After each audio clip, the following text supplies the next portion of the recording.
எல்லோர்க்கும் நினைத்தது போலே மன வாழ்க்கை வாய்த்திடாது.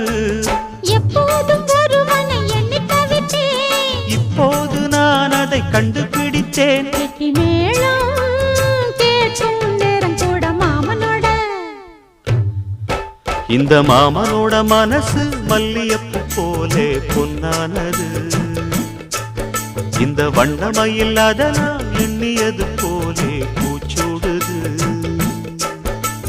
புத்தால கொடுமையும் கூடி வருது, சந்தோஷ நினப்பொரு கோடி வருது. சொல்ல வார்த்தை ஏதும் இல்லை மாமனோட. இந்த மாமனோட மனசு மல்லியப்பு போலே பொன்னானது. இந்த வண்ணமயில் அதனால் எண்ணியது போ